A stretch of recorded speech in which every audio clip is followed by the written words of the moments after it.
మంత్రి నారా లోకేష్ అధికార గర్వంతో పిచ్చి ప్రేలాపనలు చేస్తున్నారని మాజీ మంత్రి అంబటి రాంబాబు తీవ్ర స్థాయిలో మండిపడ్డారు. మీడియాతో మాట్లాడుతూ వాపును చూసి తన బలుపుగా నారా లోకేష్ భ్రమపడుతున్నాడని ఆగ్రహం వ్యక్తం చేశారు.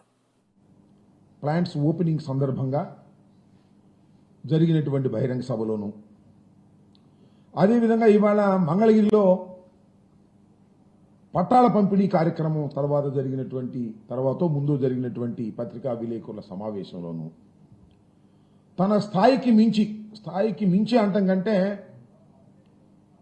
కళ్ళు నెత్తికెక్కి అధికార బలం నిజంగా బలం అనుకొని వాపును బలం అనుకొని ఒళ్ళు బలిసి ఇష్టం వచ్చినట్టుగా మాట్లాడేటటువంటి ప్రయత్నం చేస్తున్నాడు.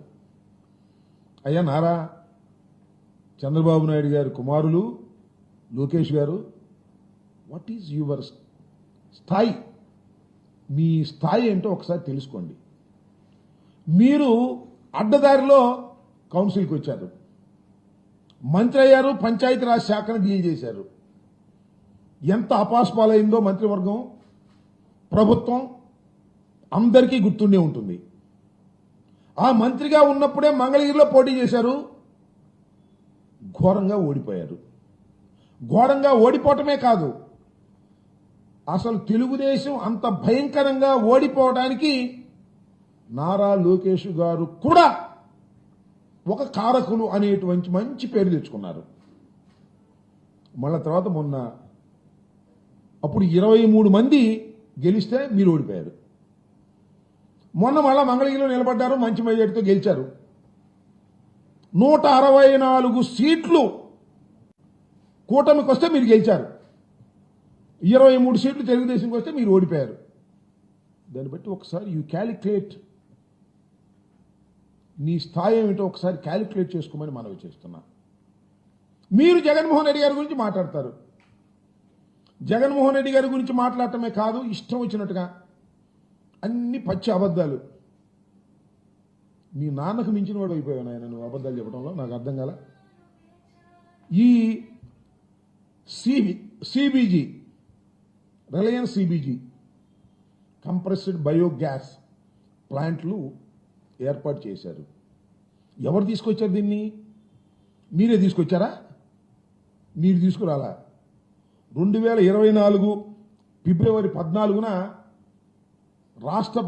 అప్పుడున్న రాష్ట్ర ప్రభుత్వం అగ్రిమెంట్ అయింది. ఈ ప్లాంట్లు ఇక్కడ తీసుకొచ్చి మొదటి దశలో 8 ప్లాంట్లను ప్రారంభించాలనే ఉద్దేశంతో అప్పుడే దీనికి అంకురార్పణ జరిగింది. ఇవాళ నేనే తీసుకొచ్చాను అని కథలు చెప్పేటటువంటి ప్రయత్నం చేస్తున్నారు. ఎందుకు ఇంత పచ్చి అబద్ధాలు అని అడుగుతా ఉన్నా. Government is a continuous process. ఆ మాట చెప్పొచ్చు కదా. జగన్మోహన్ రెడ్డి గారి టైంలో వచ్చినాయి, ఇప్పుడు మేము వచ్చేటప్పటికి ప్రారంభోత్సవం లేకపోతే ఇక్కడ శంకుస్థాపన చేస్తున్నాం కనిగిరిలో అని చెప్పొచ్చు. అది చెప్పడం. ఆయన తీసుకొచ్చా అంటే కష్టపడి రిలయన్స్ అన్ని జగన్మోహన్ రెడ్డి గారు పోగొట్టారంట, ఈయన తీసుకొచ్చా అంట. దావోసీలు ఏం బగలు తీసావే? ఒకటి కూడా రాలేదు కదా.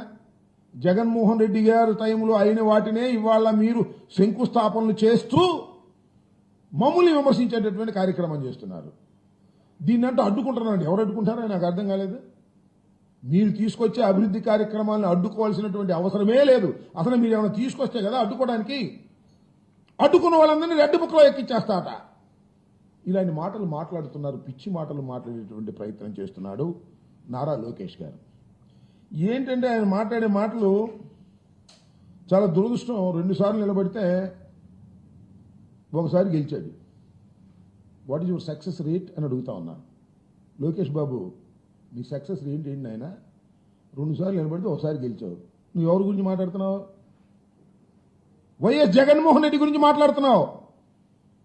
ఓటమి ఎరుగని వీరుడుగా ఉన్నటువంటి జగన్మోహన్ రెడ్డి గురించి మాట్లాడుతున్నావు.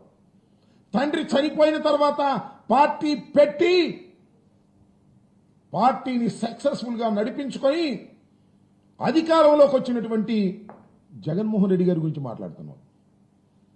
జగన్మోహన్ రెడ్డి గారి గురించి మాట్లాడుతూ ఒక మాట అన్నాయండి, విజనరీకి ప్రిజనరీకి చాలా తేడా ఉంటుందండి. అట్టంటే పర్లా, విజనరీకి ప్రిజనరీకి చాలా తేడా ఉంటుందిరా భాయ్, చాలా తేడా ఉంటుందిరా భాయ్ అంటున్నాడు. అంటే డైలాగ్ చూడండి ఎంత అహంతో కూడుకున్నటువంటి డైలాగో. విజనరీ అంటే ఎవరో తెలుసా?